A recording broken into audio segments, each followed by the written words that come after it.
Aéroport de Bron, à la périphérie de Lyon. Une base d'hélicoptères unique en France qui regroupe 3 services d'intervention. Ceux du SAMU, de la gendarmerie et de la sécurité civile.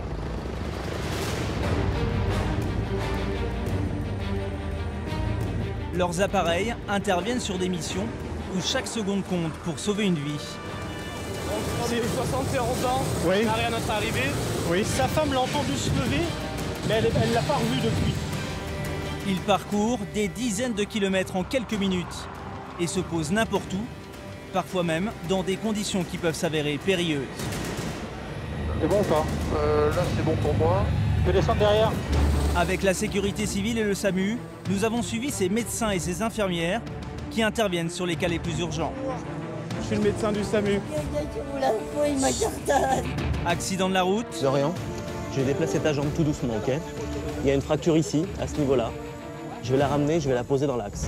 Crise cardiaque. Et vous êtes sûr, certain qu'il y a eu un pouls? Ou encore tentative de suicide. Édouard Herriot, avion N. Au revoir, messieurs. Durant plusieurs semaines, nous sommes restés avec ces hommes et ces femmes 24 heures sur 24, 7 jours sur 7. Nous avons partagé avec eux leurs moments de doute, d'émotion, mais surtout de grande humanité. Vous croyez que ça les amuse de me voir souffrir comme ça? Allez, courage. Ah oui, tu veux ta tétine, je comprends. Nous avons aussi suivi l'équipe héliportée de la gendarmerie. Avec elle, nous avons effectué des missions de surveillance et d'intervention. Notamment les soirs de match où les débordements entre supporters de football sont très fréquents. Tous les individus sont ressortis sur le parvis. Ils sont sortis, ils sont entre les grilles extérieures et l'entrée du parvis sud. Grâce à leur matériel ultra sophistiqué, nous avons pu filmer de jour comme de nuit les recherches de personnes disparues, dont celle de la petite Fiona de 5 ans, qui se serait mystérieusement volatilisée alors qu'elle jouait dans un parc. Soit qu'elle est réfugiée dans un fourré, éventuellement, et qu'elle se cache. Vous verrez pourquoi l'hélicoptère reste aujourd'hui le moyen le plus rapide et le plus efficace pour nous venir en aide et sauver des vies.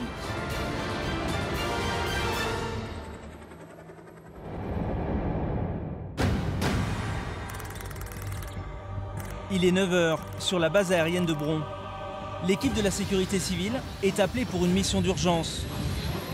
L'hélicoptère doit décoller au plus vite pour intervenir sur un accident de la circulation.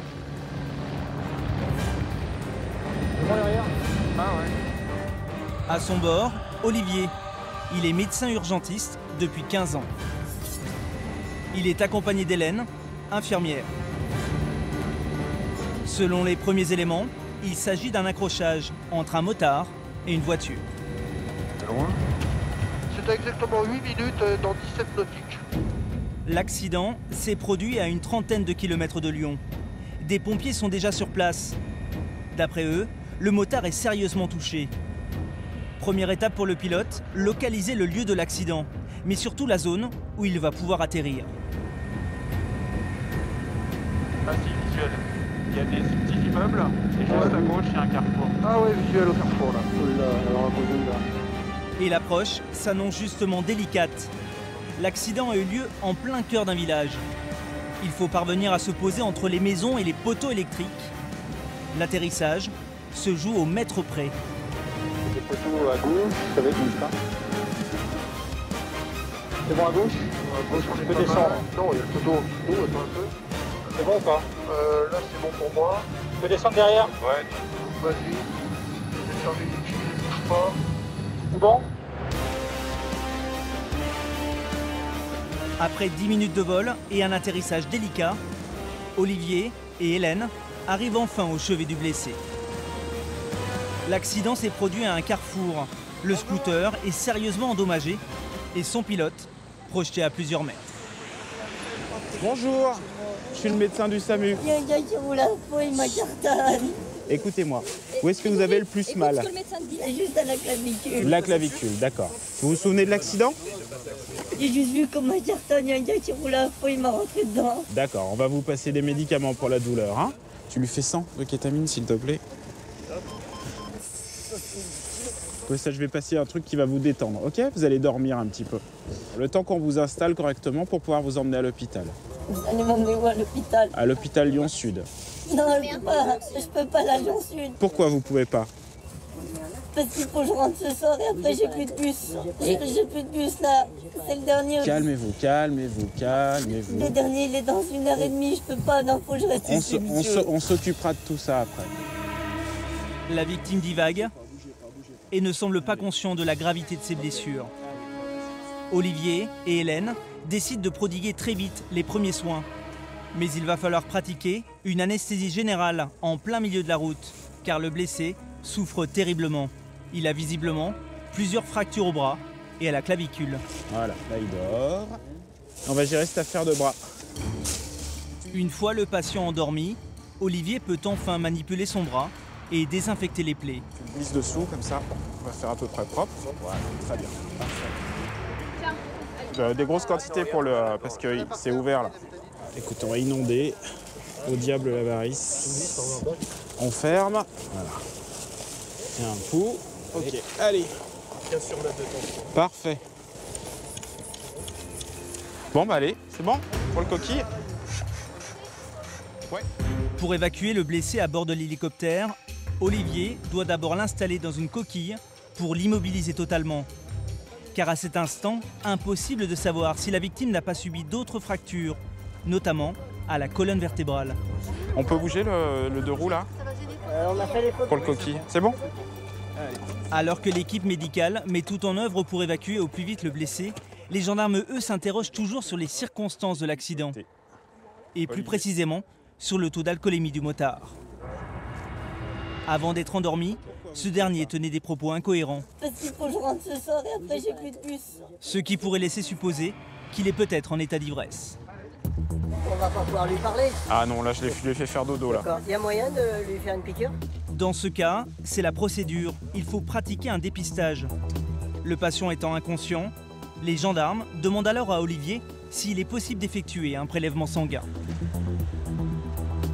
Là, vous pouvez pas nous prendre un peu de sang? C'est-à-dire que le truc, c'est qu'il faut que je vais le prélever pour vous et ensuite ils vont le reprélever à Lyon-Sud. Alors si vous allez à Lyon-Sud, ils vous prélèvent tout d'un coup. Ah ouais, mais nous, on va avoir du mal à se déplacer. Finalement, le médecin accepte. Mais le temps presse, car l'anesthésie risque de ne plus faire effet. Il faut prélever les 4 tubes et puis après on y va. Je fais la 2 devant et un arrière. Tiens, Hélène? On va aller. Peu à peu, le patient se réveille. Non, bah laisse tomber, hein, s'il n'y a pas... Laisse tomber, Hélène, on y va. Il aura les prélèvements avec tout le reste à Lyon-Sud. Désolé, hein. Olivier décide de partir au plus vite avant que l'anesthésie n'ait plus aucun effet.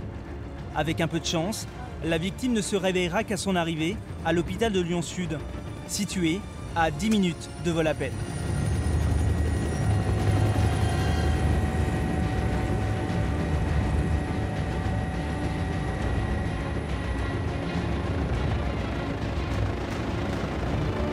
Sur place, une équipe de réanimation l'attend déjà.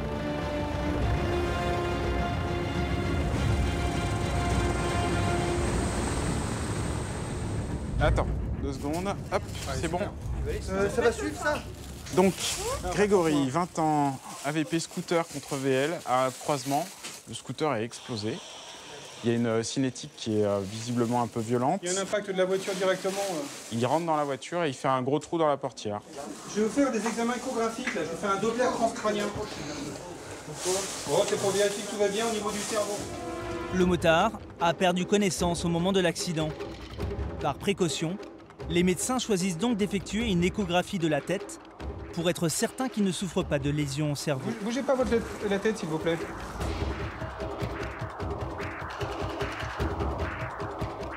Normal, il n'y a pas de signe d'hypertension intracrânienne. À première vue, l'échographie est rassurante. Mais les médecins poursuivent l'examen pour vérifier ses fractures et les conséquences sur la mobilité de son bras. Relevez le pouce. Voilà, très bien. Relevez les doigts. Relevez la main. Un peu plus, comme ça. Allez-y. Allez. C'est important qu'on puisse vous examiner, monsieur. J'arrive pas à bouger la main. Ok.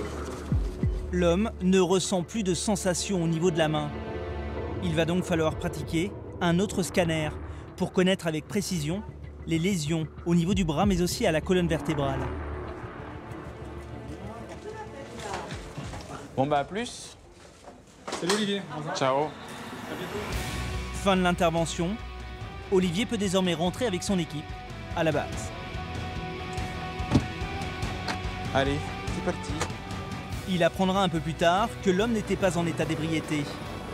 Le scanner révélera également qu'il n'avait pas d'autres lésions. Quant à la fracture de son bras et de sa clavicule, les médecins ont dû opérer le patient pour lui permettre de retrouver l'usage de son membre.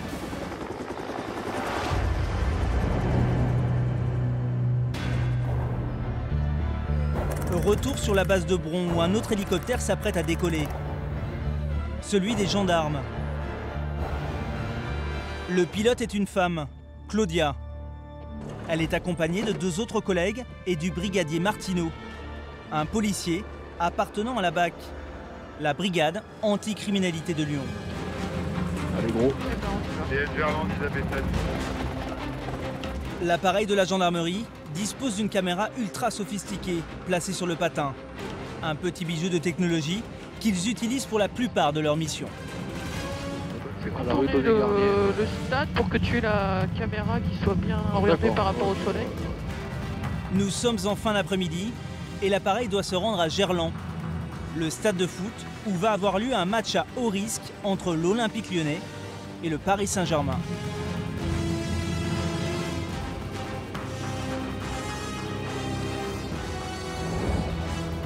Au même moment, le colonel Sisowski se rend lui aussi au stade.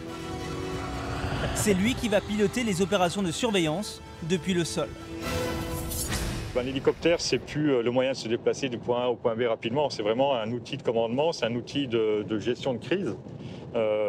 C'est une plateforme de commandement, voilà. Et on a des résultats fantastiques. Et si les gendarmes mettent un tel dispositif en place, c'est qu'ils craignent des débordements entre supporters. Comme ceux filmés justement 2 semaines auparavant, lors d'un derby entre Lyon et Saint-Étienne. La caméra de l'hélicoptère, chargée de surveiller les abords du stade, saisit ces incidents quelques minutes avant le début du match. À l'entrée nord, des hooligans forcent le passage et pénètrent dans le stade pour en découdre avec les supporters de l'équipe adverse.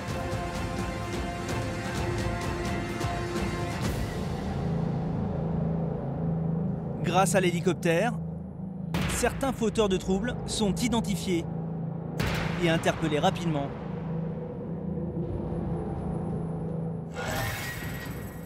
Il est 18h, 3 heures avant le match. Le colonel Sisowski installe au plus vite son matériel qui va lui permettre d'être en contact permanent avec l'hélicoptère. Donc on a l'antenne de réception d'image, ça permet de recevoir l'image à 20 km. Et ensuite, c'est un câble coaxial traditionnel qui va envoyer l'image sur la valise de réception qui décrypte les images et les retransmettent donc sur un écran. Dans le PC de contrôle, policiers et gendarmes disposent de moyens impressionnants. Plusieurs dizaines de caméras de surveillance à l'intérieur du stade. Et bien sûr, les fameuses images prises de l'hélicoptère. Le seul à pouvoir filmer les abords du stade.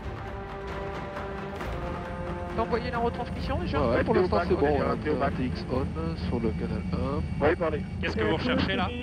On essaye de rechercher des groupes, ce qu'on appelle des groupes à risque. C'est-à-dire des supporters dits ultra qui peuvent essayer de le port est fermé, de poser problème avant de rentrer dans le stade. Le brigadier Martineau connaît bien les habitudes des hooligans et surtout leur lieu de regroupement. Les accès après sont surveillés. Un petit peu plus sur la droite là. D'accord. L'équipage se dirige d'abord vers les entrées du virage nord, où se massent des dizaines de supporters. Voilà, apparemment c'est calme, il y a des collègues au fond. Bon, de toute façon, il y a des gendarmes mobiles là. C'est fermé. Un peu plus loin, l'appareil survole un parking, et pas n'importe lequel.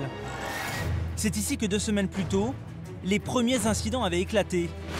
Les hooligans venaient à peine d'arriver au stade, que la police avait dû les disperser à coups de lance à eau.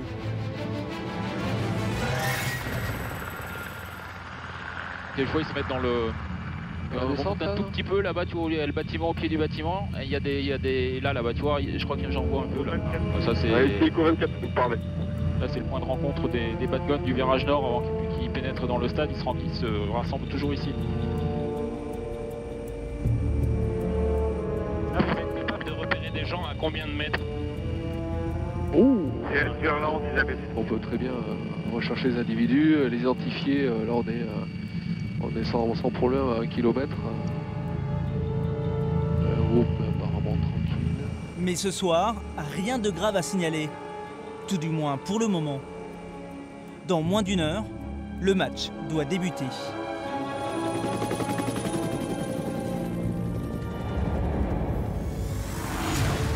Alors que les gendarmes poursuivent leur surveillance, quelques kilomètres plus loin sur le toit de l'hôpital, Olivier le médecin est appelé à nouveau en urgence. L'hélicoptère de la sécurité civile doit décoller au plus vite pour un nouvel accident de la circulation. Sur une petite route de campagne, 2 véhicules se sont percutés de plein fouet. À bord de l'un d'eux, un homme de 77 ans a été victime d'un malaise. Une perte de connaissance que le chauffeur a eue avant l'impact et qui serait donc à l'origine de l'accident.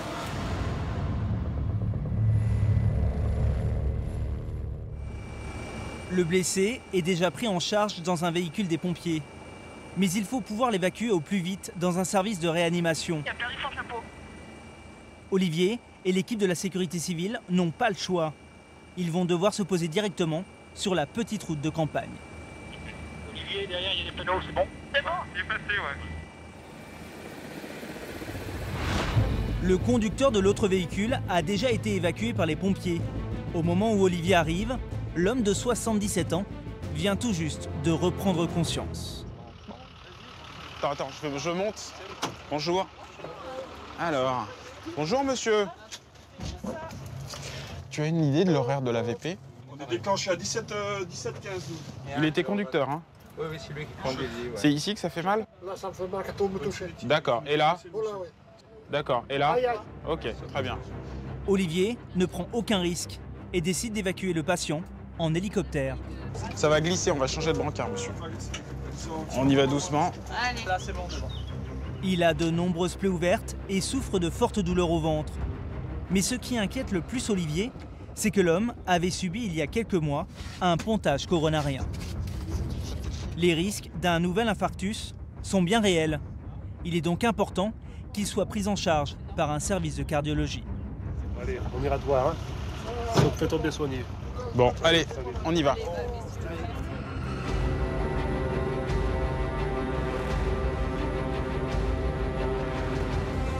Après quelques minutes de vol, l'appareil approche du toit de l'hôpital.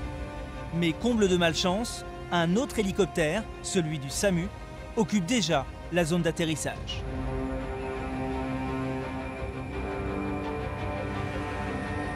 Fermez les gaz parce que devant il y en a un qui a un problème. Il y a la queue. Malheureusement pour le patient, sa prise en charge va être retardée.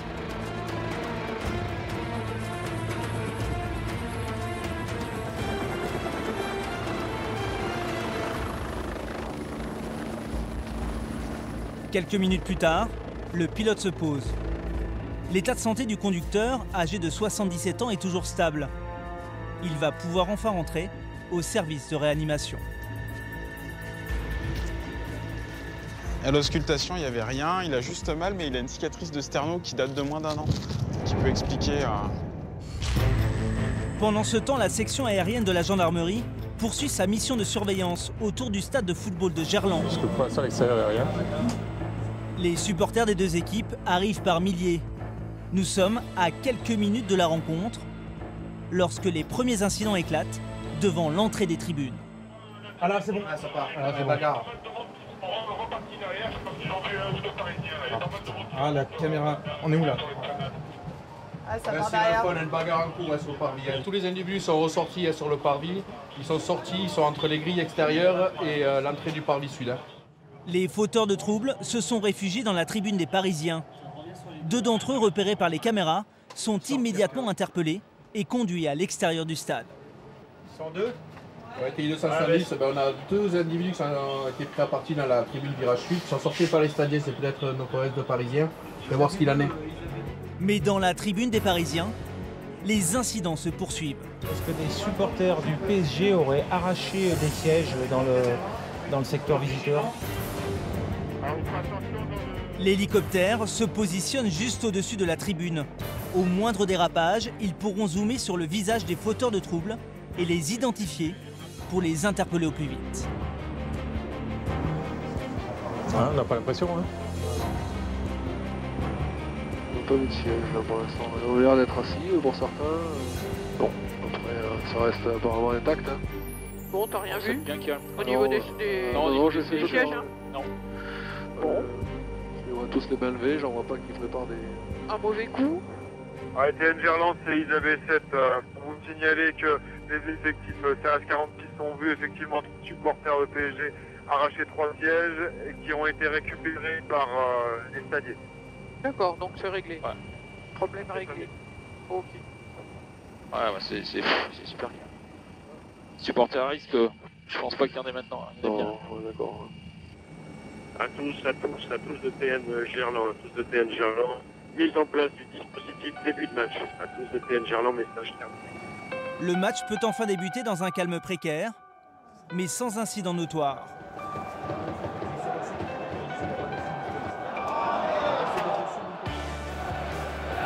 L'équipe de la gendarmerie peut mettre fin à sa mission. À tout moment et en quelques minutes, ils pourront revenir sur place si nécessaire. Ouais, correct de Bakelipo, sauf instruction contraire, on fait un retour au bac. Affirmatif, Bakelipo.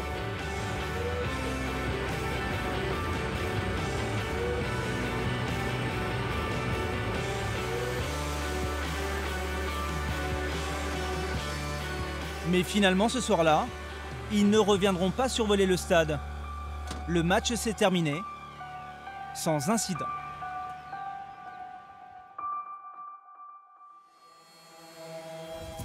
Le lendemain, sur la base de Bron, la matinée s'annonce plutôt calme. Antonio, 42 ans, est médecin depuis 18 ans. Il a choisi la médecine d'urgence par vocation. La salle gauche est dedans? Non. Dans la salle médicale, il prépare tranquillement son matériel avec Claire Lise, l'infirmière. Je peux te prendre mon téléphone, s'il te plaît, pour ouvrir la porte. Tiens. Mais cette apparente tranquillité est brusquement chamboulée par un coup de téléphone. Ouais, Dragon. Il s'agit à nouveau d'un malaise cardiaque. Ce type de prise en charge représente à lui seul près de 60% des interventions héliportées de la sécurité civile. La victime est une femme âgée de 71 ans.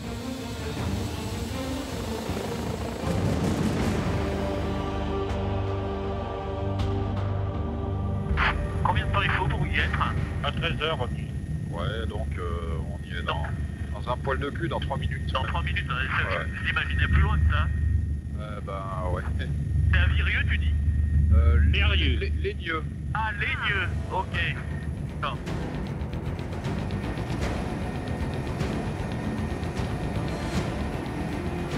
À son arrivée, Antonio découvre qu'il y a déjà un véhicule des pompiers devant la maison de la patiente. C'est son mari qui a alerté les secours après avoir constaté que son épouse se plaignait de fortes douleurs thoraciques. Transpiration, nausées, difficulté à respirer. La vieille dame a en effet tous les symptômes d'un infarctus.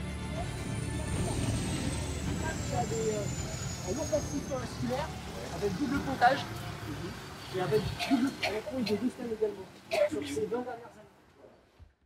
Bonjour madame, dites-moi alors. Où est-ce que vous avez mal et qu'est-ce qui vous arrive? Oui. Toujours maintenant? Edith, la patiente, a déjà fait plusieurs malaises ces dernières années. Pour sa prise en charge, Antonio choisit d'adopter un comportement extrêmement doux et rassurant. D'accord. Est-ce que ça ressemble aux douleurs que vous avez eues? Puisque si j'ai bien compris, vous avez fait des problèmes d'infarctus et autres, c'est ça? Est-ce que ça ressemble aux douleurs? C'est tout à fait la même. D'accord. Ok. Allez, on va faire ça rapidement. On va d'abord faire l'électrocardiogramme, on va vous calmer, et puis ensuite, on verra tout ça. Ok? Les électrodes ont été bien placées. Voilà, ok. Voilà, tu vas pouvoir le lancer. Je vous mets un tensiomètre, madame, ça va vous serrer un petit peu. Antonio effectue rapidement un électrocardiogramme. C'est le seul moyen d'avoir des indices précis sur l'état du cœur de sa patiente.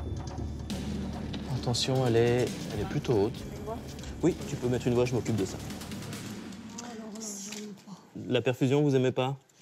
Il n'y a personne qui aime. Respirez bien. Vous avez des veines. On va vous dire exactement quand est-ce qu'on pique. Je regarde pas, moi je sens. Oui, ça je veux bien croire, je vous pique. Respirez bien, madame. Allez, détendez-vous. L'équipe médicale décide de poser un cathéter pour pouvoir injecter des produits si l'état de santé de la patiente venait subitement à se dégrader.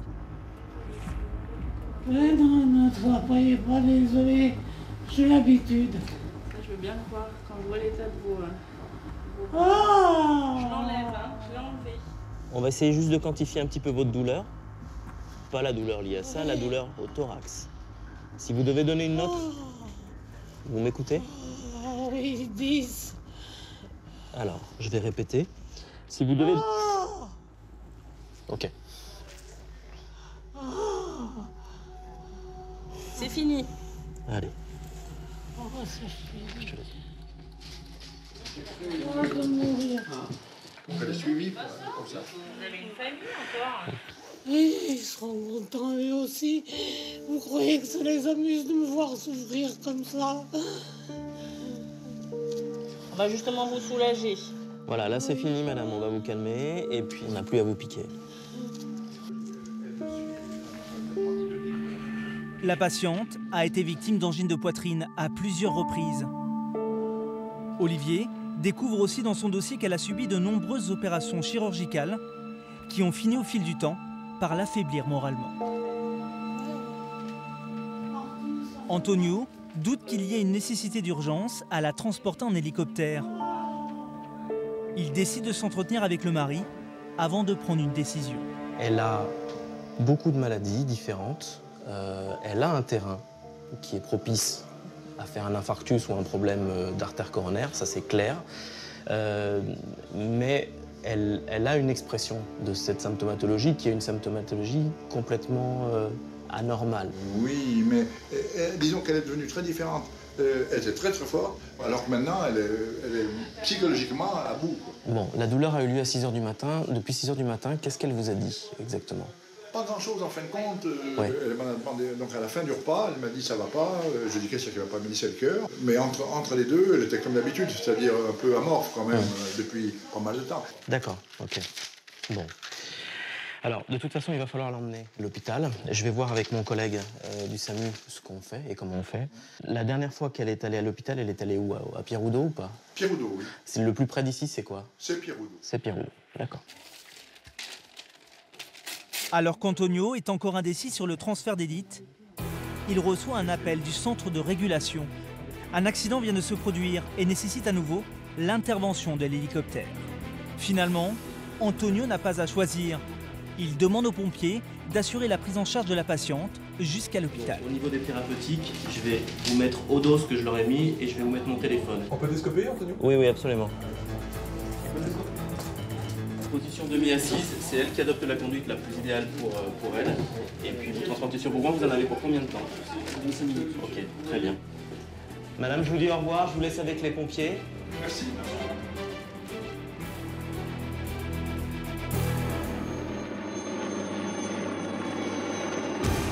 Deux jeunes qui effectuaient du motocross ont chuté violemment sur un petit chemin de terre, en pleine campagne. L'accès est difficile par la route. D'après les premiers éléments, les deux motards sont blessés. La situation nécessite même l'intervention d'un autre hélicoptère, celui du SAMU.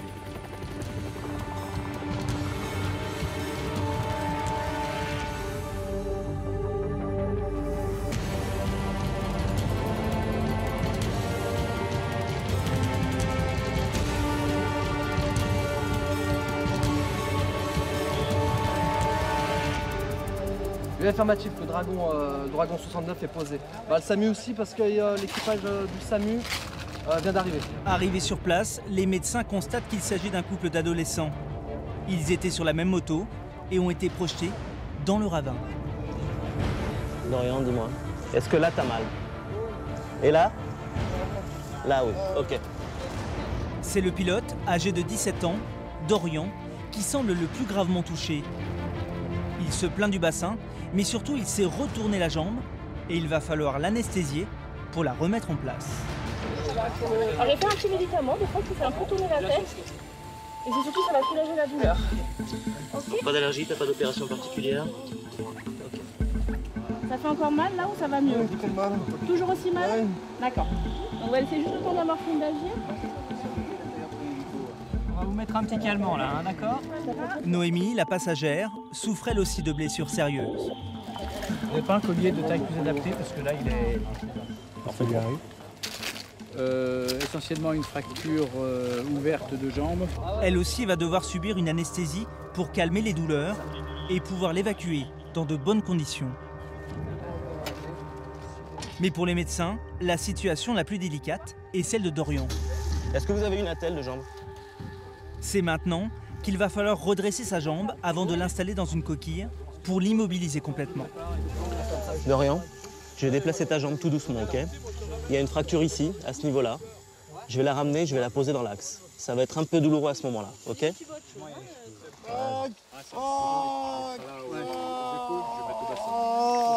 Ok. C'est bon, donc de toute façon, Dorian, il faut que tu essayes de te relâcher un tout petit peu, sinon j'y arriverai pas. C'est important pour la douleur. Respirez doucement et à fond. Concentrez-vous bien. Voilà. On va y aller tout doucement, tout doucement. Aïe. Vous soufflez, quand vous avez mal, vous soufflez.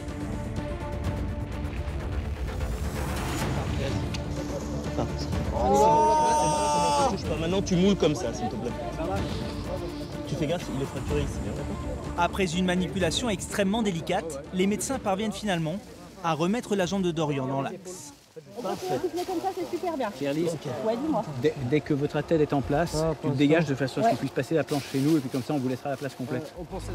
À présent, il va falloir sortir le couple du ravin, les placer dans une coquille et les évacuer vers les 2 hélicoptères. Levez. Envoyez la planche. Attention. Attends, t'as la main de dos.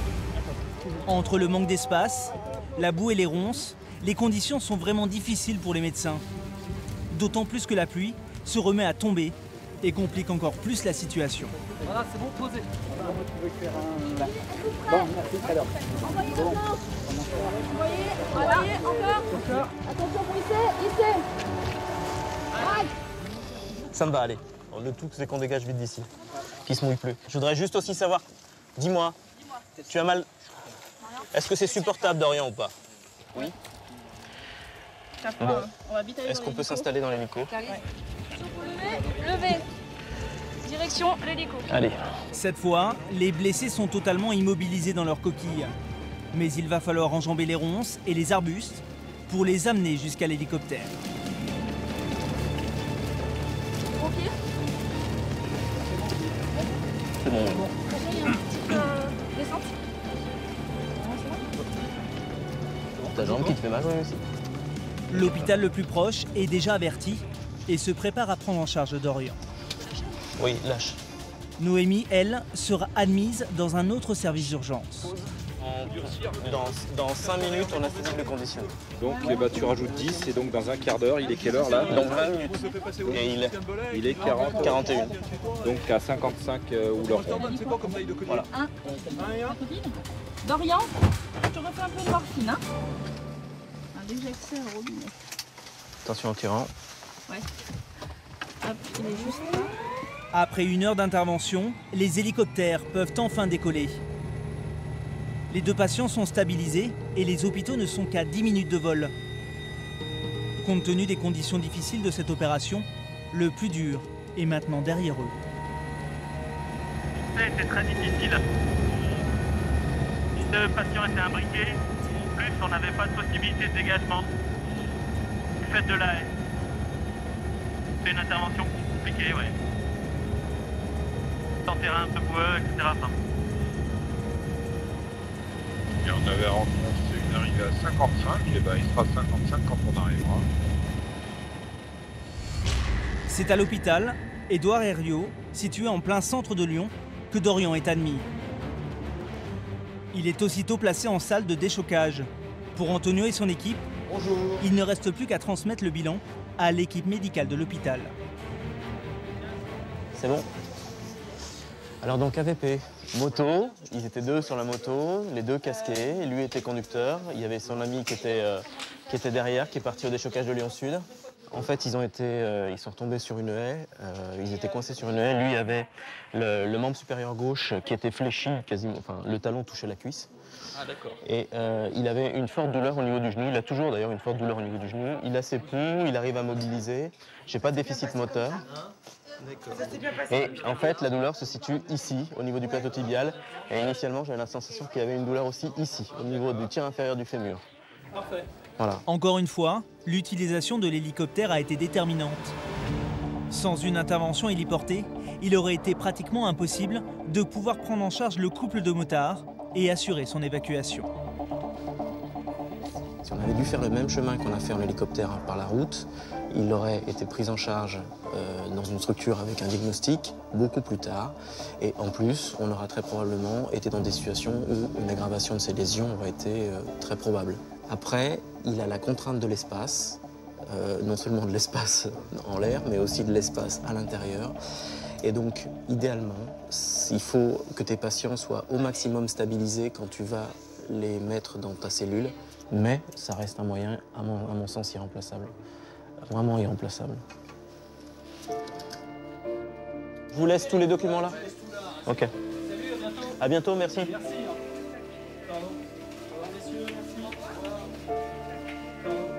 Le patient sera finalement opéré dans la journée pour réduire ses fractures.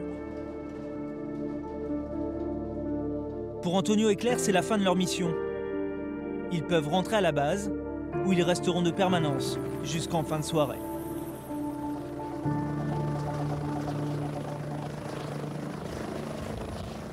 Et au moment où l'hélicoptère de la sécurité civile repart, c'est celui du SAMU qui arrive pour se poser sur le toit de l'hôpital. Il est 18h30.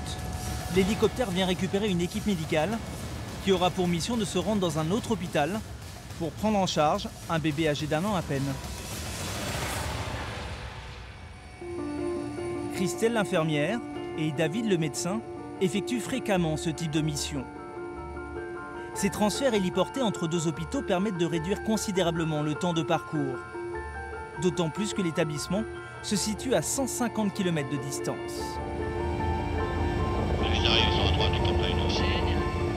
Pour David et Christelle, cette intervention durera au moins 2 heures. Et ils le savent déjà, ils rentreront plus tard que prévu dans leur famille. On sera pas à HFME avant 8h30 là. C'est pas, de toute façon, ça m'est égal, mon mari est là. Le bébé qu'ils viennent chercher est une petite fille atteinte d'une méningite, un mot souvent synonyme de situation extrêmement grave. Elle doit être transférée dans un hôpital spécialisé, car à cet âge, ce type de maladie nécessite une surveillance accrue. Bon, bah, on traîne pas. Hein. David est papa depuis peu. Une fois arrivé à l'hôpital, il profite d'un court moment pour appeler sa femme et prendre justement des nouvelles de sa fille. Ouais, ça va? Ouais, la petite, elle a dormi? Ok. Ouais. Bon, bah, je te rappelle tout à l'heure. Allez, bisous, ma chérie. On va chercher le petit ou la petite qui part à Lyon. La petite. C'est ici? Oui, allez-y. Le médecin de l'hôpital expose rapidement la situation de la petite Lisa, sous les yeux inquiets de sa mère. Je veux dire qu'à peu près hier matin, elle n'était pas très bien. Elle chauffait à 39-40, ça baissait pas facilement. D'accord. Ce week-end, avant, tout allait bien? Elle n'était samedi? pas très en forme, elle n'avait pas de fièvre. Mais ça a commencé, ça a commencé vraiment dimanche matin avec forte fièvre. Elle vomissait beaucoup aussi. Du coup, j'ai tout de suite piqué un artériel pour avoir le bilan en urgence. On a fait une hémoc, une LUM, CRP, PCT. La CRP, elle est à 400. Une hémoglobine un peu basse, à 9,6 grammes. Donc, ça explique un peu, elle était pâle et tout. Après, j'ai appelé l'anesthésiste tout de suite parce que je ne voulais pas traîner. Ils l'ont pris au bloc, ils ont mis une jugue externe. Ils ont pris un gros cathéter et elle a diffusé à 18h30. 18h, mais ça a permis quand même de la remplir, si vous voulez. Ouais. Elle pèse combien? Elle pèse 8,3 kg. Lisa ne se nourrit plus depuis 2 jours. Sa maladie l'empêche de manger et elle souffre d'anémie. Face à l'urgence de cette situation, les médecins ont dû lui poser une sonde pour la nourrir dès son arrivée aux urgences. Dans la famille, personne n'est malade? Non. La petite doit être transférée sur Lyon dans un service spécialisé pour ce type de maladie. David tente de rassurer les parents, d'autant plus qu'ils ne pourront pas monter à bord. Tu fais pour vérifier comment elle est avant de partir. Et puis après, on l'emmène. On a 40 minutes en gros de vol pour être à Lyon. Et puis après, on a un quart d'heure dans les couloirs pour arriver dans le service. Il y a aussi une maison pour les parents, mais alors par contre, je ne sais pas comment ça fonctionne. Hein.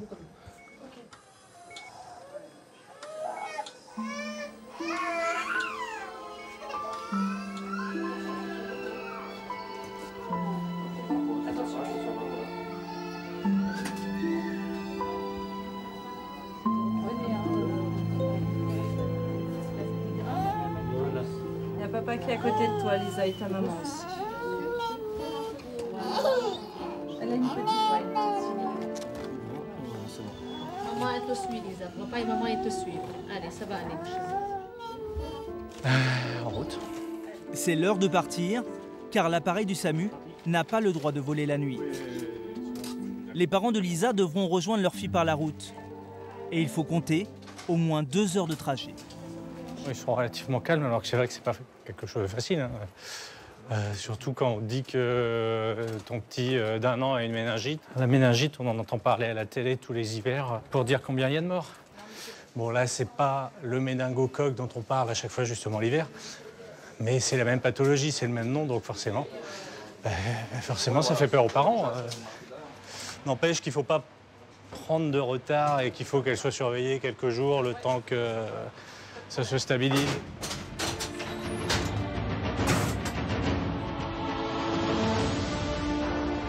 Durant tout le vol, Lisa restera sous surveillance médicale. 8 kilos. 5. À bord, le confort est spartiate, surtout pour un bébé de cet âge qui va effectuer son premier vol en hélicoptère. Oh, Lisa. Oui, ça t'embête un peu. Je t'embête plus. Et on lui mettra sa tétine pour voler, pour les tympans. Même si on monte pas très haut. Ah oui, tu veux ta tétine.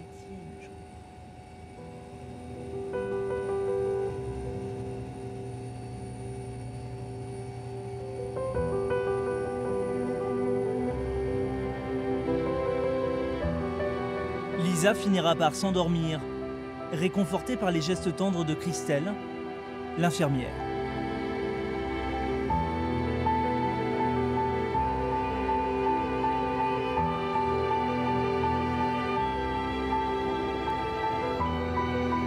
Nous apprendrons quelques jours plus tard que Lisa a pu quitter l'hôpital, définitivement guérie et sans la moindre séquelle.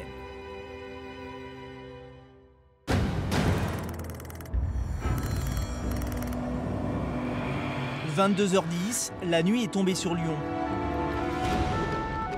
Sirène hurlante, le colonel Sisovski se rend d'urgence à la base pour une mission très particulière à cette heure tardive. On vient d'être appelé pour une gamine de 6 ans portée disparue depuis le début de l'après-midi sur le secteur de Clermont-Ferrand, en zone police. Une première vague de ratissage a été fait, recherche à partir d'hélicoptères. Donc la sécurité civile nous a supplé, puisqu'on était engagé sur le terrain. 2 jours, la recherche n'a rien donné, donc il y a une très grosse inquiétude. Et comme nous sommes les seuls d'être équipés d'une caméra thermique performante, eh bien on va en urgence essayer de faire nos recherches avant que la nuit soit trop engagée. L'équipage sera composé de 4 officiers de gendarmerie, dont le colonel Sisovski. Pour cette opération très délicate, les gendarmes disposent d'un matériel très sophistiqué. Les recherches risquent de prendre plusieurs heures. On utilise des jumelles de vision nocturne qui nous permettent quand même de distinguer les obstacles la nuit et de voir les personnes au sol. Ok, bon ben moi je vais m'installer. En plus de leurs lunettes de visée nocturne, les gendarmes disposent aussi d'une autre arme redoutable pour effectuer les recherches de nuit. Une partie du vol va se dérouler avec le pilote devant, qui vole sous jumelle à vision nocturne. Après moi derrière j'aurai la caméra thermique. Voilà. Pour essayer de la retrouver. Tout à fait. Seuls les hélicoptères de la gendarmerie sont équipés de ce type de caméra. 23h15, Il faut faire vite, pas le temps pour l'équipage de prévenir leurs proches. Ils savent quand vous rentrez ou comment? Non. Et bon, ils s'inquiètent plus parce qu'ils sont malheureusement habitués à ce genre de choses. Allez, c'est parti.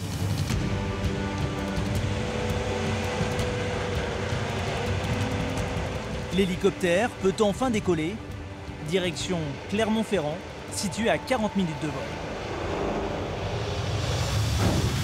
Dans quelques minutes, nous suivrons les recherches des gendarmes en pleine nuit. Vous verrez qu'avec leur équipement ultra sophistiqué, ils sont capables de repérer le moindre indice, et même des détails invisibles à l'œil nu. Nous serons aussi aux côtés de Jean-Marc, l'un des médecins les plus anciens du SAMU. Ce jour-là, il doit intervenir d'urgence pour des patients victimes de crise cardiaque. Vous êtes sûr, certain qu'il y a eu un coup?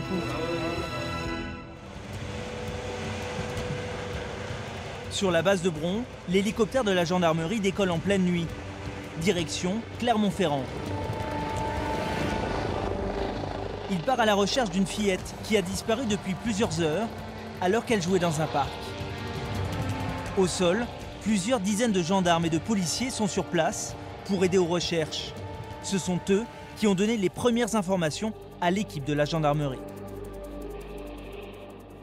Il n'y a pas de truc...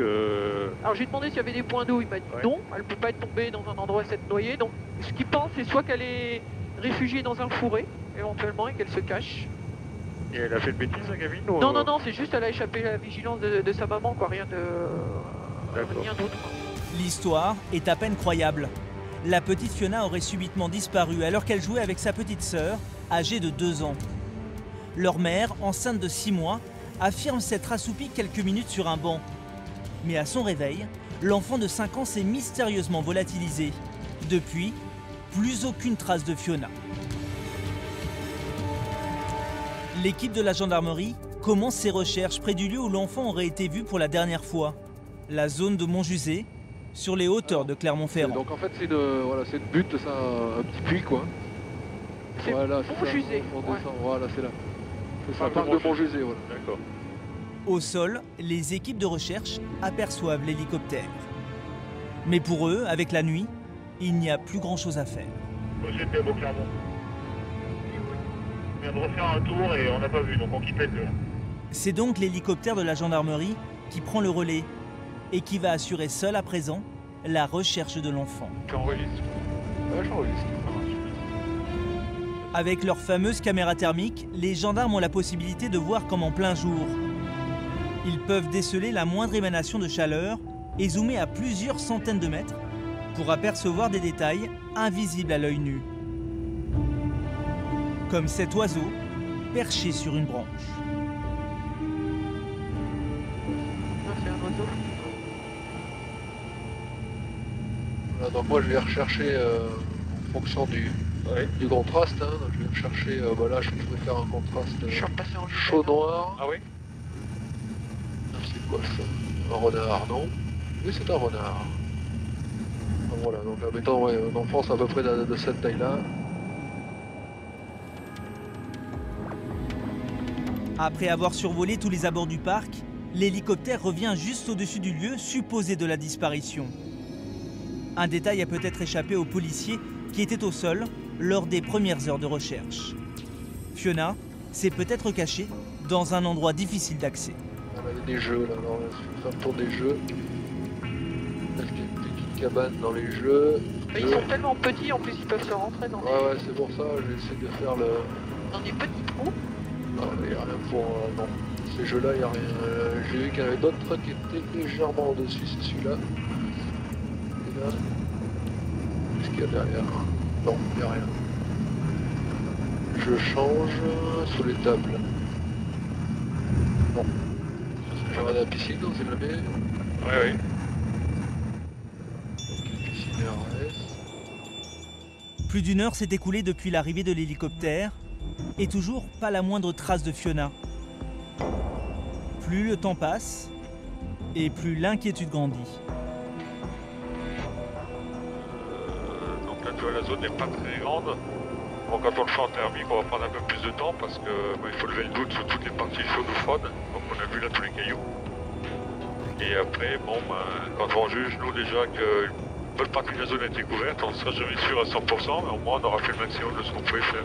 Là je pense que 140 litres, le temps d'aller faire le plein, c'était 100 litres, on a encore une vingtaine de minutes sur zone et après on fera le point quoi.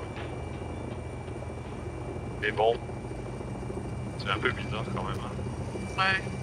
Enfin bon, on avait bien eu une affaire, je me souviens, dans la Drôme où le gamin était caché. Oui, il est resté 2 jours. Caché à côté des forces de l'ordre et il est jamais sorti. Bon, les enfants des fois. Ouais. Bon, Malheureusement pour l'équipe du lieutenant-colonel Sizowski, il va falloir revenir à la base. De nouvelles recherches seront lancées le lendemain, aux premières heures du jour. Chaque année en France, plus de 60 000 personnes disparaissent. Dans 80% des cas, il s'agit de fugues d'adolescents et les personnes disparues sont rapidement retrouvées. Dans le cas de la petite Fiona, il faudra attendre plusieurs mois pour apprendre finalement que l'enfant à cette heure-là était déjà morte. Sa mère et son compagnon avaient tenté de dissimuler son décès en la déclarant disparue.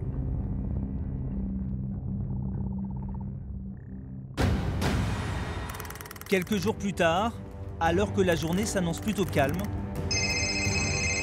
le pilote de la sécurité civile reçoit un appel d'urgence. Allez, à plus, ciao. L'hélicoptère doit décoller au plus vite. Leur mission, secourir un homme victime d'un malaise cardiaque. D'accord, bon ben on y va. À bord de l'appareil, Jean-Marc, 62 ans, l'un des médecins les plus anciens du SAMU de Lyon. Pour cette intervention, il est accompagné d'Arnaud, infirmier. Le patient est âgé de 66 ans et selon les premiers éléments, il a déjà été pris en charge un mois plus tôt.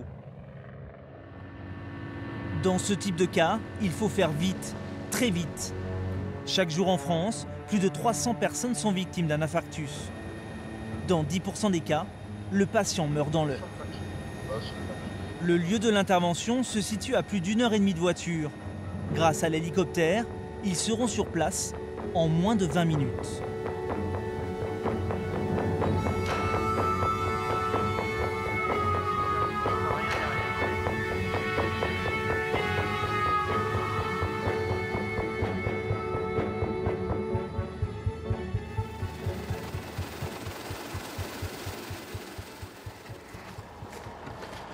Bonjour.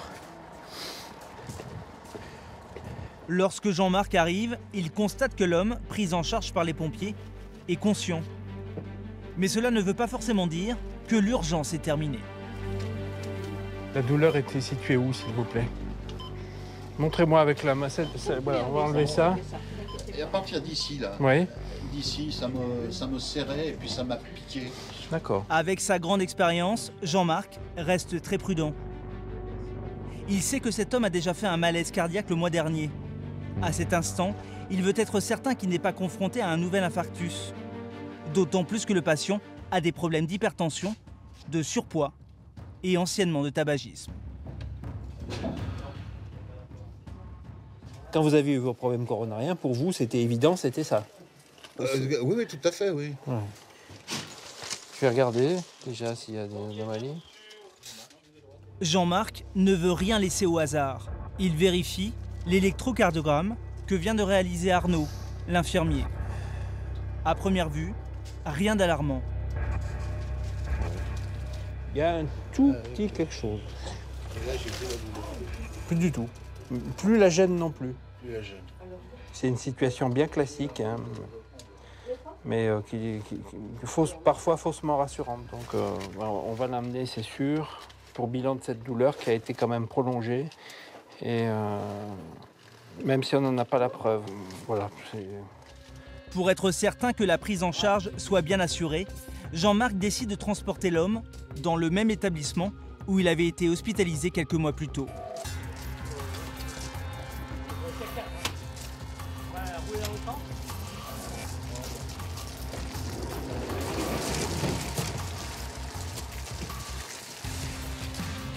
Le transfert vers l'hélicoptère s'annonce pour le moins difficile.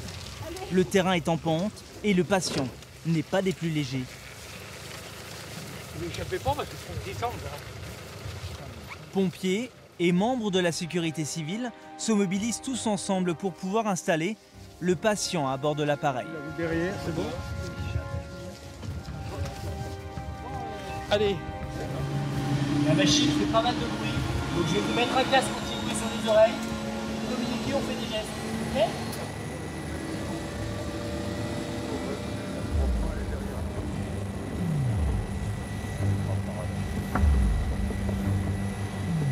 Après quelques minutes de vol, l'homme, jusque-là décontracté, s'angoisse subitement. Son rythme cardiaque devient même anormal. Jean-Marc préfère alors lui injecter un tranquillisant.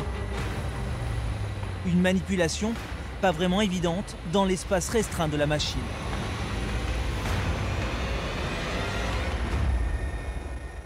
Après ce petit moment de tension, Arnaud l'infirmier tente de détendre l'atmosphère en communiquant à son tour avec le patient. Quelques petites blagues pour lui faire retrouver le sourire. On fait une petite piqûre dans le ventre, c'est un anticoagulant. D'accord ? On a sur le crâne du ventre, on fait un petit coup.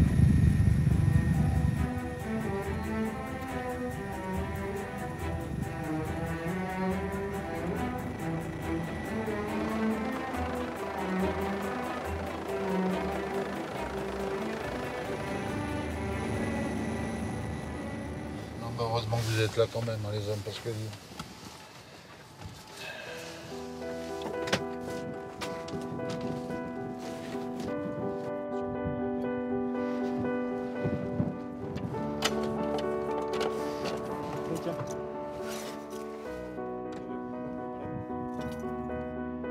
J'ai jamais été malade, sinon blessé au rugby ou des grippes de temps en temps, là. Ou des rhumes. Des rhumes. Oh là, il y a un plat. J'ai fait un lapsus là. On n'a pas relevé. Ah bon, merci. Et là, depuis le mois de janvier, j'ai que des problèmes. Allez. Comme très souvent pour ces patients atteints de problèmes cardiaques, l'angoisse est omniprésente. Car un infarctus est souvent incontrôlable. Allez, au revoir. Et difficile à détecter. Il avait aussi besoin beaucoup d'être rassuré, non, ce patient? Ah, énormément. Énormément. Alors, visiblement, les médicaments ont agi beaucoup moins n'a agi l'humour d'Arnaud. C'est vrai. Non, c'est vrai. Et c'est pas facile d'être rassuré quand on est cardiaque. Hein. Je reconnais tout à fait les clés. Jean-Marc ne croit pas si bien dire. Les malaises cardiaques peuvent parfois tourner au drame. C'est le cas ce jour-là. Un homme vient de faire un infarctus. Le cœur a cessé de battre. Jean-Marc doit faire au plus vite. Sans l'intervention de l'hélicoptère, l'homme n'a que très peu de chances de s'en sortir. C'est 71 ans, oui. Il n'a rien à arriver. Il se lève tous les matins à 6h30. Sa femme l'a entendu se lever, mais elle ne l'a pas revu depuis. Elle l'a pas revu. Mais par contre, il avait récupéré tout à l'heure. L'homme, âgé de 71 ans, a des antécédents cardiaques. Intervenus rapidement sur place, les pompiers avaient réussi à relancer le cœur. Mais juste avant l'arrivée de Jean-Marc, le pouls du patient s'est une nouvelle fois arrêté. La situation s'annonce très critique. Et vous êtes sûr, certain qu'il y a eu un pouls? Malgré l'urgence et la tension qui règne, Jean-Marc reste très calme et exécute chaque geste avec beaucoup de précision. Il commence par intuber le patient pour obtenir une respiration artificielle, vous pouvez masser. En plus des massages cardiaques. Arrêtez de masser.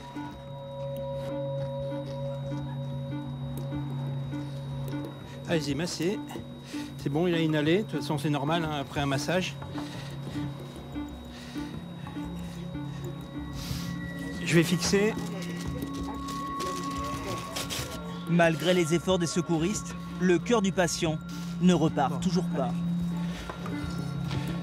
Alors, vous allez arrêter de masser.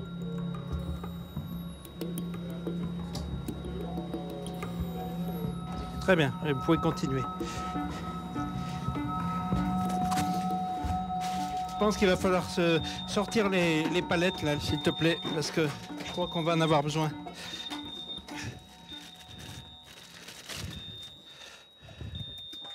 Arrêtez de masser, s'il vous plaît. Et soudainement, 9 minutes après l'arrivée de Jean-Marc, les efforts de l'équipe médicale finissent par payer. Il a un pouls. Je vais lui mettre la sonde de température, après on va le refroidir un peu. On va voir, on lui fera un tracé dès qu'il sera stabilisé. Même si le patient a retrouvé un pouls, la situation reste toujours critique. Jean-Marc tente d'obtenir auprès de l'épouse des informations qui pourraient permettre de l'aider dans sa prise en charge médicale. 5-6 minutes, il ne respirait plus. Avant, il s'est respiré très fort. D'accord. Donc, il était inconscient. C'est aussi le moment d'expliquer à son épouse la gravité de la situation. Il est reparti facilement pour nous. C'est-à-dire qu'il est reparti avec les pompiers, il a été massé rapidement. Il a eu 5 minutes pendant lesquelles il n'a pas eu de circulation cérébrale. Donc on ne peut pas préjuger, mais c'est pas bon du tout pour la viabilité et la fonctionnalité du cerveau de ne pas être irrigué, bien sûr. Mais il est reparti très rapidement. À ce stade, impossible pour Jean-Marc de s'avancer sur les chances de survie du patient ou sur les éventuelles séquelles.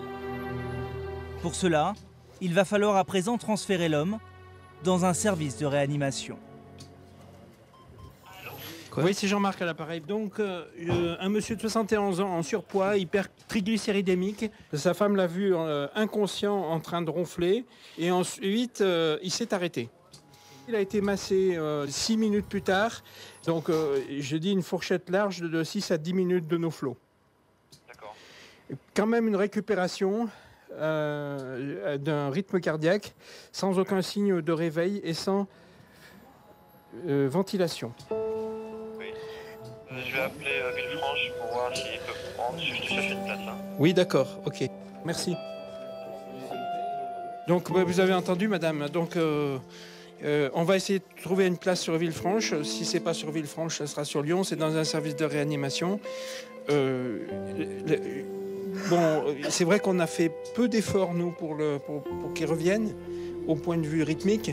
Mais c'est vrai que le reste, au niveau cérébral, là, on n'a pas vraiment de... On sait que c'est long, et on sait qu'il y a des séquelles. On ne sait pas jusqu'à quel point.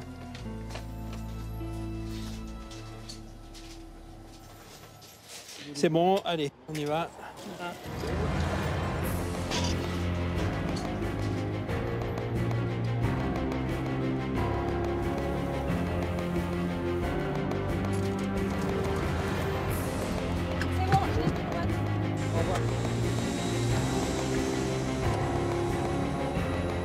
Tout au long du vol, le patient restera sous surveillance. Et après quelques minutes de trajet, l'hélicoptère arrive à l'hôpital où l'équipe de réanimation est déjà sur le pied de guerre. Donc voilà, monsieur, qui a fait un arrêt ce matin sans prodrome. Pour Jean-Marc, sa mission s'arrête à cet instant précis. Juste le temps pour lui de transmettre son bilan au médecin du service. Un arrêt avec un offload de 6 à 10 minutes. Récupération par les pompiers au massage.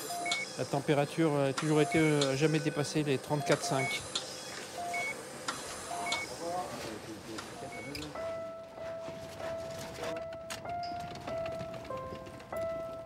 Malgré tous les efforts déployés, le patient est finalement décédé 48 heures plus tard.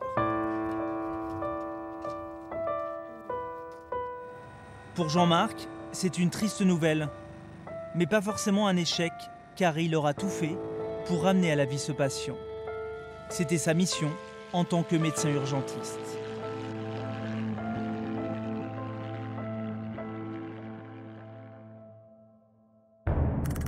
Dimanche, fin de matinée. Sur la base de la sécurité civile, il n'y a jamais de jour férié. Olivier, le médecin du SAMU, et Claire-Lise, l'infirmière, sont appelés à se rendre à une centaine de kilomètres de Lyon pour un accident de quad. Une moto à 4 roues. L'homme a été éjecté de sa machine et souffre d'un choc au visage. Il a eu un accident de quad et a priori il n'a pas grand chose au niveau du corps, mais par contre il dit qu'il a l'impression d'avoir sentir la peau d'un œil qui tombe et il voit plus rien. D'accord. C'est dégueu? Oh, pour un dimanche matin avant de déjeuner, c'est bon. Le lieu de l'accident se situe dans un petit village de campagne où l'hôpital le plus proche est à une cinquantaine de kilomètres. Bon là? Ouais. Alors je continue. Point gauche. Une fois posé, Olivier se rend aussitôt au chevet du blessé, qui est déjà pris en charge dans le véhicule des pompiers.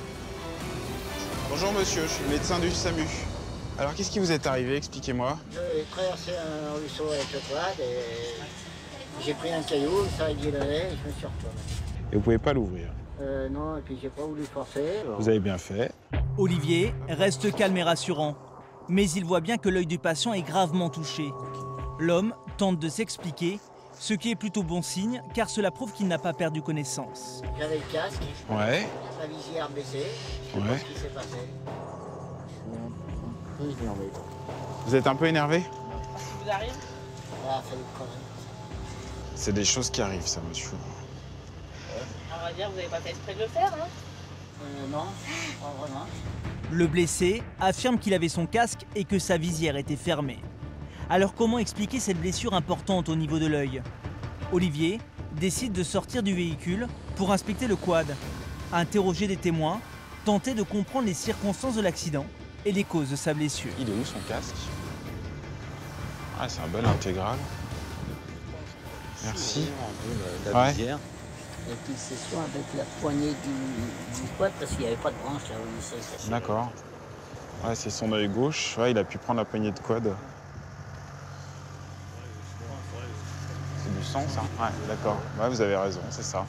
Il a dû prendre le boîtier, l'angle du boîtier, là.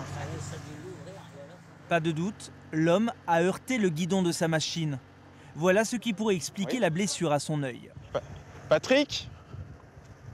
D'ici à HEH, combien? D'accord. Oui, allô? C'est Olivier. Alors, écoute, c'est un monsieur qui n'a pas d'antécédent, qui s'est renversé en quad en traversant une rivière, qui a dû prendre, on regarde son quad, il a dû prendre sa poignée d'accélérateur sous l'œil. Alors, je ne sais pas quel est le mécanisme exact, parce qu'il n'y a rien de contondant sur son quad qui explique ça. Il avait un casque avec visière qui était fermé, enfin voilà. Bah, lui, il voit rien, ouais. Des proches de la victime sont arrivés sur le lieu de l'accident. Olivier tente de les rassurer, mais il sait qu'il doit faire vite car le blessé a besoin en urgence d'examens complémentaires à l'hôpital.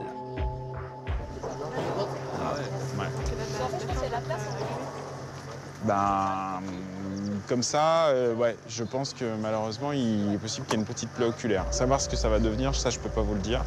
Il n'y a qu'un chirurgien ophtalmo qui pourra vous dire ce qu'il a et ce que ça va devenir. D'ici ce soir, on va savoir. Ouais. D'ici ce soir, vous en saurez plus. L'hôpital est déjà prévenu, mais surtout le chirurgien ophtalmologique qui pourra, en cas de nécessité, l'opérer dès son arrivée. J'espère que l'œil n'est pas abîmé, mais ça, on ne peut pas savoir. C'est qu'il n'y a que l'ophtalmo qui pourra le dire. Malheureusement, c'est un œil fragile. Il a été opéré récemment à cet endroit-là, donc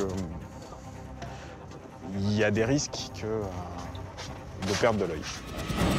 Dans quelques instants, nous retrouverons Olivier, le motard accidenté. À l'hôpital, un chirurgien est déjà prévenu.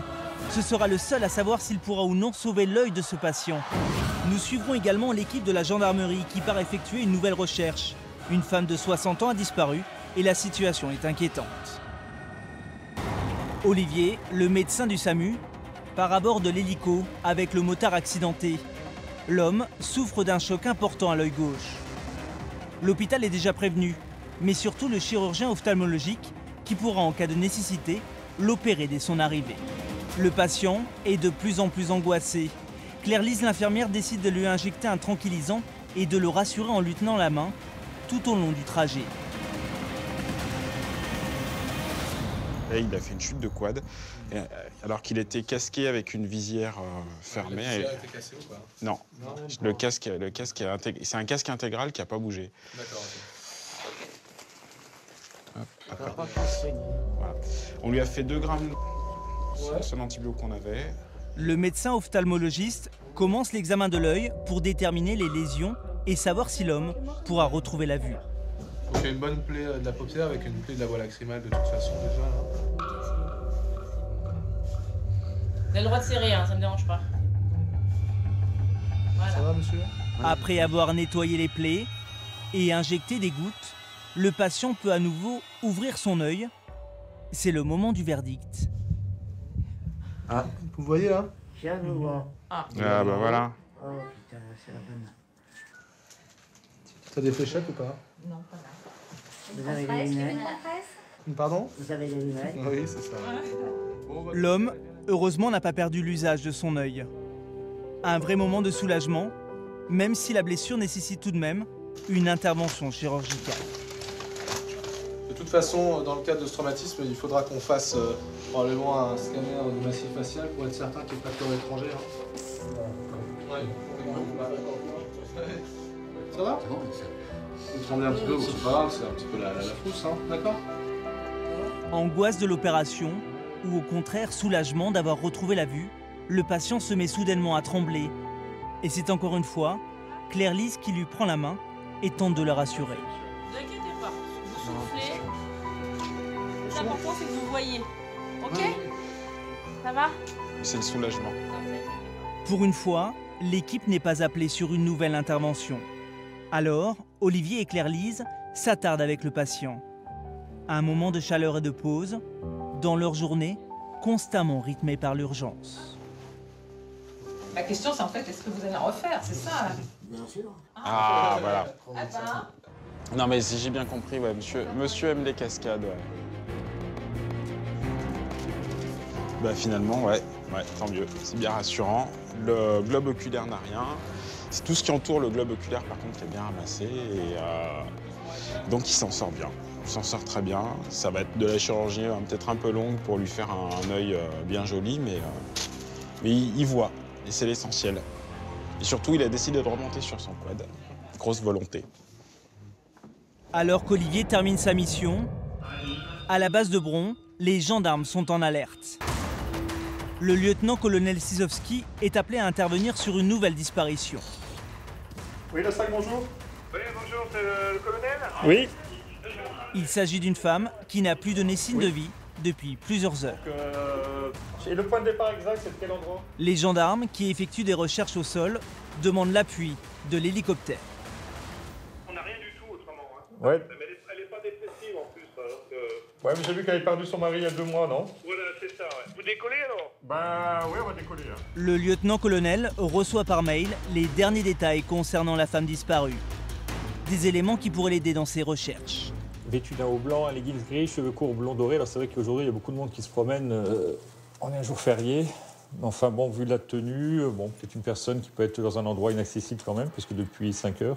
Et puis il y a beaucoup de rivières à côté, donc il y a quand même un risque, on ne sait jamais qu'elle ait glissé ou autre chose. Aussitôt, l'hélicoptère décolle. Direction la banlieue de Lyon, sur le lieu de la disparition. À l'endroit précis où la femme aurait été vue pour la dernière fois. Ce que je propose, c'est qu'on commence par faire plutôt la nature autour. Oui. Parce que là, il y a tellement de monde, on finira là après, regarder un coup dans la rivière au cas où exactement également. Hein. Arrivés sur place, ils reçoivent une nouvelle information importante. Charlie Bron. Ouais, Charlie Bron, on écoute. Donc, les renseignements là, pour la personne disparue, là, on vient d'apprendre, c'est qu'elle aurait un petit caddie rouge, un petit sac qu'elle traîne derrière. Un petit caddie rouge, ok, ça marche, mais c'est pas la chose, on va regarder. Ce détail est crucial, car il peut leur permettre d'identifier la femme disparue.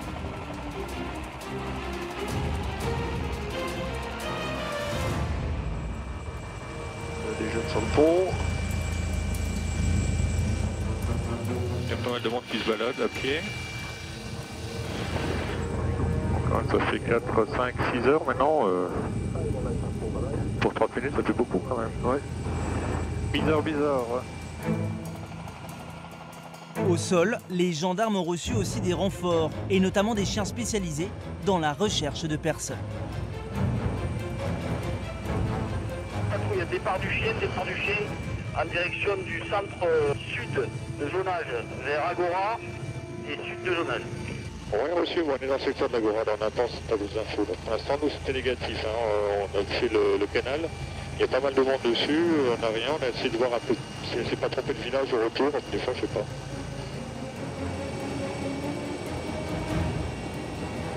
Je sais pas qu'on a passé là, c'est entre le pont et le canal là. Cela fait 45 minutes que l'équipe survole la zone.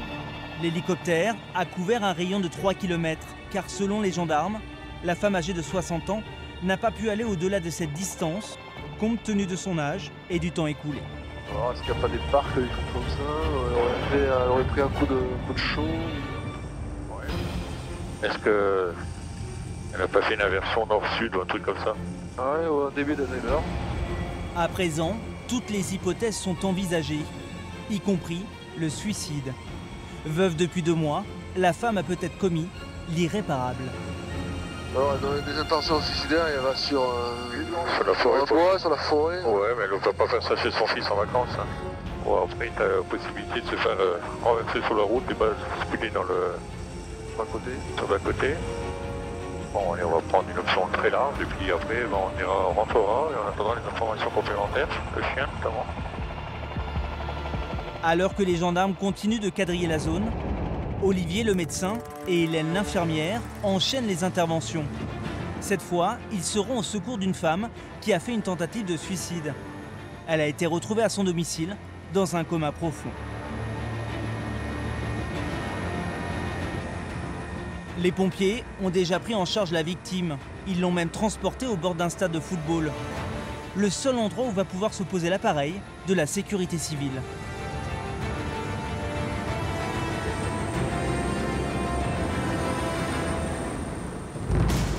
La victime est dans le VSAV.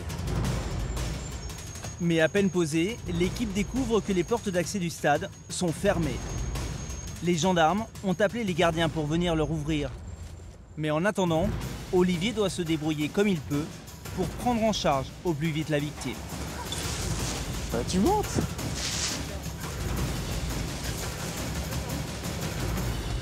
C'est bon, j'ai. Et il n'hésite pas à enjamber les grilles pour se rendre à l'intérieur du véhicule des pompiers où se trouve la patiente âgée d'une 40aine d'années. Alors, qu'est-ce qui lui arrive à cette petite dame? Elle a pris des médicaments. Elle a fait un cocktail dans une bouteille d'eau. D'accord. Fred, il faudrait le récit et les 2 pouces. Hélène, l'infirmière, demande à Fred, le pilote, qui est resté dans l'enceinte du stade, de retourner dans l'hélico pour récupérer du matériel nécessaire à la prise en charge de la patiente. Ok, mon intubation est prête. Cette dernière a visiblement tenté de mettre fin à ses jours en absorbant plusieurs boîtes d'antidépresseurs. Compte tenu de son état, Olivier décide de lui faire un lavement d'estomac à l'intérieur du véhicule. Départ des cachets. Après, j'appelle la régulation et puis on va lui trouver une place de réanimation. Il faut faire vite car la femme a besoin d'être admise dans un service de réanimation. Et la situation devient vraiment préoccupante car les gardiens du stade ne sont toujours pas là. Et sans eux, impossible d'ouvrir les grilles pour amener le brancard de l'hélico. Finalement, au bout d'une quinzaine de minutes, la gardienne arrive enfin au stade. Fred, le pilote, court à l'hélico pour aller chercher le brancard.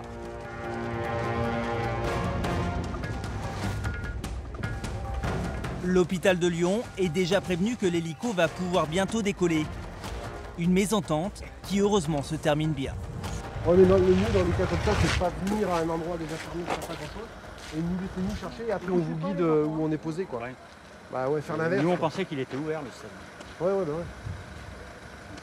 Et à la radio, annoncez tout de suite que la victime est à bord. Ouais. Dans votre VSAV. Ouais. Parce qu'après ça fait des incompréhensions, des confusions et on perd un temps fou, quoi.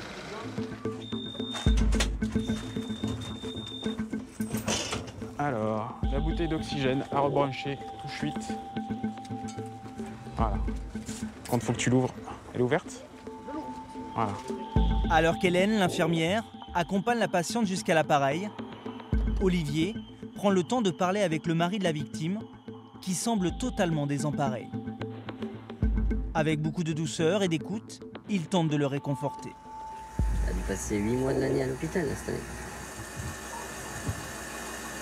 C'est ma faute à les médicaments. Ça, c'est de ma faute.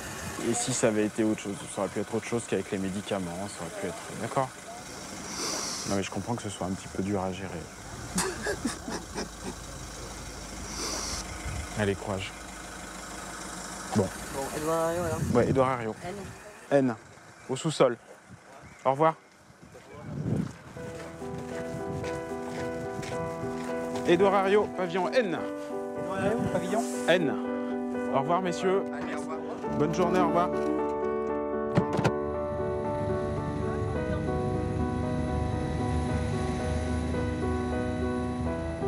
Ce type de cas est le quotidien des médecins du SAMU. En France, chaque année, plus de 10 000 personnes essayent de se donner la mort, soit une tentative de suicide, toutes les 50 minutes. Et dans plus de la moitié des cas, ces hommes et ces femmes désemparés reproduisent une fois leurs gestes. C'est par ici. C'est là. Bonjour. Ici? Cette petite dame, depuis environ 1 an, a présenté un syndrome dépressif réactionnel à tout un tas de petites choses dans sa vie. Et derrière, depuis, elle ne s'en sort pas. Donc c'est sa 9e, aujourd'hui, c'est la 9e TS. A priori, elle n'est jamais allée jusqu'au stade réa. Enfin, son mari ne s'en souvenait pas. Mais à vérifier. Donc on a eu des TS polymédicamenteuses, mais aussi elle s'est jetée du haut d'un escalier. Enfin, c'est un syndrome dépressif qui a l'air assez sévère. Aujourd'hui, cette petite dame a été laissée par son mari. Il l'a retrouvée dans toute la matinée. Il l'a retrouvée vers 13h avec dans le coma. Voilà. Enfin, nous, vers midi dans le coma, puisque nous, on a été appelés à 13h. A priori, complètement inattendu, puisqu'elle devait aller au resto avec son mari à midi. C'était prévu et ça avait l'air convenu. Voilà. Et le petit mari, là, il suit, il fait quoi? Il devrait venir, ouais.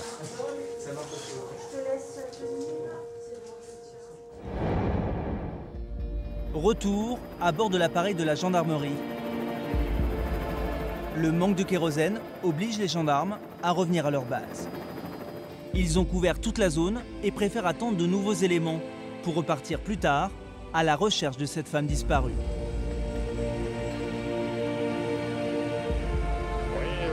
C'est le tribunal de l'hélico, donc on a fait le secteur, toute la partie dégagée vers l'Isère, il n'y a rien. Après en ville c'est un peu chaud, on ne voit pas grand chose. On vu la météo, on s'éternise pas. S'il y a d'autres éléments, on vous le contacter. C'est parti. Allez.